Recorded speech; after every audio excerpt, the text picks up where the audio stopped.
I'm ashamed to admit this, but I came into this film a Murder on the Orient Express virgin.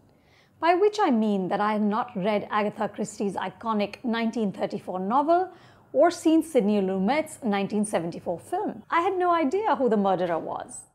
The film, of course, gave me the literal answer, but philosophically speaking, the crime would have to be pinned on Kenneth Branagh, who is on double duty here, as director and as Christie's iconic detective, Hercule Poirot. Branagh is a much-lauded Shakespeare veteran and the director of big-budget Hollywood fantasies like Thor.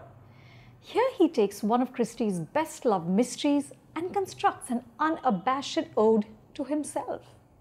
Poirot is in almost every frame of the film, which begins with him solving within minutes a mystery in Jerusalem. Later he declares, "My name is Hercule Poirot and I'm probably the greatest detective in the world." Through the film, the other characters are gushing over his genius. So after a murder takes place on the famed Orient Express, the train's manager begs Poirot to solve it, saying, "Think of it as a beachside puzzle. You're the only one who can bring justice." Another character, marveling at Poirot's powers of deduction, says, "You're one sharp knife, I'll give you that."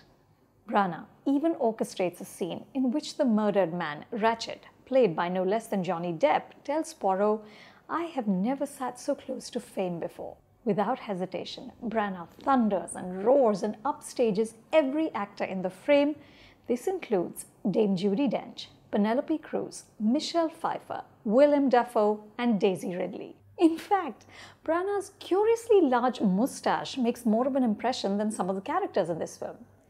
It looks like a small animal died on his face. When the detective sleeps, the moustache gets its own mask.